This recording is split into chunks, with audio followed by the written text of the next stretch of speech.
Good evening, salam, namaste, greetings. Welcome to my channel, Varsha this side. So, today's topic is something which has been there on my mind since very many months now, and a lot of people have been asking me to create a video on this. So, today's topic is identifying and breaking patterns. Well, dear soulmates, all of us we suffer from this, like on a day to day basis. So we do come across patterns and then we create them, we indulge in them, and then we suffer, right? So it becomes a vicious circle. So I'm just going to take one by one what is a pattern, how do you identify it, and what are the key aspects, key areas where patterns are formed, and then how do you break and heal them. Okay, so let's start with what is identifying pattern, what does it mean. So identifying patterns in life is a powerful self-aware practice of recognizing recurring themes, habits, behaviors, and situations that dictate how we live, react, and feel. By observing these patterns, like morning rituals to repeated relationship conflicts to money issues, we can understand our underlying triggers, break free from self defeating cycles, and intentionally design a more fulfilling life. Okay, so that was little technical, I know. So what are patterns? So if I put it in, like normal words, like how a common man would understand, a layman. So patterns are something like you may have observed that at some point of your life, at some point of your time in your life, you may have attracted a person or maybe few people who had same personality traits or maybe same behavioral traits. Maybe we attracted narcissistic people. Maybe we attracted emotionally unavailable people. Maybe we attracted people at our workplace who are never ever willing to appreciate our efforts, right? So these are some commonly available patterns, and probably we all go through certain patterns and we may not realize it even, right? So the first topic is key areas to observe for patterns. So there are about 5 areas I have listed. There can be more, so please let me know in the comment section. First one is emotions and reactions. Now, please pay attention to strong emotional responses. You can ask questions like, when was the first time I experienced this feeling? So, those feelings can be anger, it could be pain.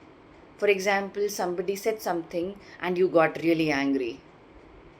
It could be a particular topic, particular subject, particular object, and every time it is mentioned, you may be getting angry. That's a pattern. Or you may be getting triggered to back answer. Say something rude. That's a pattern. Okay? So, moving on to the second key area, which is daily routines and habits. So, observe your morning rituals, how you work, and how you relax. And are they serving you? For example, are you happy when at your workplace? Are you happy when you every day, you enter your office? What's your mood? What's your energy? And you have to observe it for 6 days, 7 days, or probably for 15 days. Observe what is that energy, what is that emotion, and similarly, how do you feel when you're relaxing? Okay. The third key area is relationship dynamics. Notice if you're repeating same conflicts or attracting the same type of person, which often stem from past conditioning or unresolved trauma. So we were just now talking about how we sometimes attract narcissistic people or people who are emotionally unavailable, who are too ambitious. They are so ambitious that they have no time for the connection they share with us. Maybe they are not very homely. Maybe they do not want to have a home. They are more ambitious, for their projects, for their desires to be manifested, right? And we suffer, right? So the next area is work and performance. Now, this is a place where I also suffer a lot. Like, we need to track our productivity and how we meet our deadlines. These are the two things: how we perform and how we meet deadlines, to see what helps us succeed or holds us back. Okay, so we have to keep track of the productivity and the deadlines, the way we meet them. Okay, the fifth area is language and speech. I have come across many people, they start a statement with, I'm lost, I'm sad, I don't know what I'm doing in my life. So these kind of statements, this kind of a speech, it conveys a state of helplessness. That is a pattern which needs to be broken and healed. Okay, so we discussed about 5 key areas where we can observe patterns in our lives. So the next topic is techniques for identifying patterns. Okay, so what are the techniques? The first is meditation, which is very common, and it is very popular. And you don't have to sit for hours. 5 minutes of meditation is good, or maybe 10 minutes. When you close your eyes, relax your body, calm your mind, and start visualizing. You can visualize your entire day, or maybe the week which has passed, and just observe your emotions. Maybe the kind of people with whom you had a lot of interactions, your calls, and you will notice patterns. So first tool is meditation. Second technique is journaling. So you can keep a daily record of activities, your mood swings and energy levels. Activities, mood swings and energy levels are the 3 things we can record. These reveals trends over time that are invisible in the moment. So it is difficult to, like I would say, it's not easy to identify a pattern just like that. Okay, so it takes time. Now, the third one, which is one of my favorites, is the pause technique. When a trigger occurs, create a pause between it and your habitual response to allow for a new conscious choice.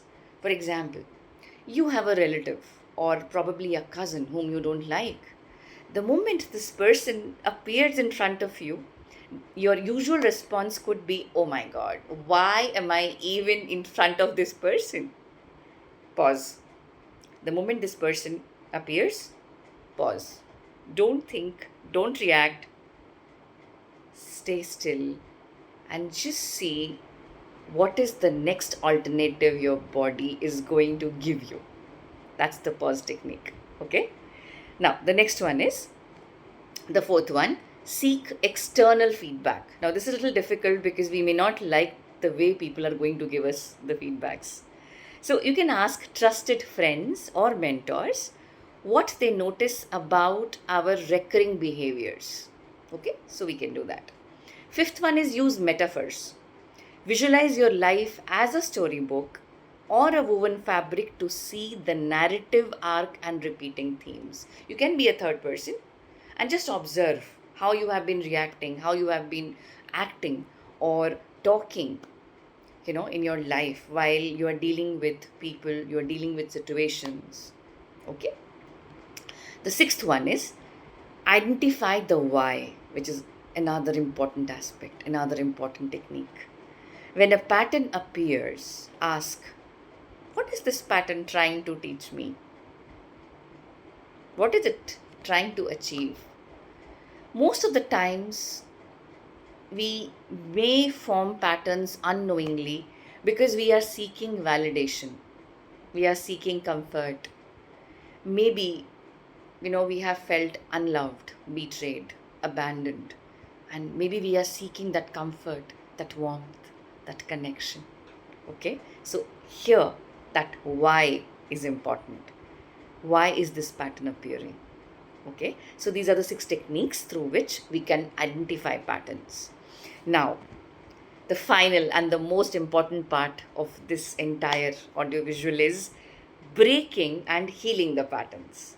So I have listed 6 of them. There could be more. The first one is acknowledge and accept. Recognize the pattern without shame or judgment. There's nothing to be ashamed of. It's a pattern. And you have not created it deliberately. It just happened, right? So accept it. Second one, set clear goals. Define exactly what you want to change. For example, I want to be better. I want to be better at my handwriting. I want to be a better professor. I want to be a better actor. It can be anything. I want to stop procrastinating. Okay? Now, third, implement small, consistent steps. Replace old habits with new small actions daily. Okay? So you have to implement small and consistent steps. The steps do not have to be really huge. Okay? It can be small steps. For example, maybe you have been procrastinating to take care of your health. You are not making your health a priority. So, taking a small step would be to start walking daily. Maybe you can start from taking 50 steps, then 100 steps, and then brisk walking. Understood? So, the fourth, tool is leverage support. Involve a coach or a healer or a mentor or a supportive friend to hold you accountable. Okay, so you can interact with them, you can explain them what you are seeking, and they can help you. They'll tell you exactly where you need to be accountable, for your actions, for your reactions. And the next one is celebrate small wins. Acknowledge progress to reinforce positive changes. So acknowledging small wins, it's like, I'll give you an example.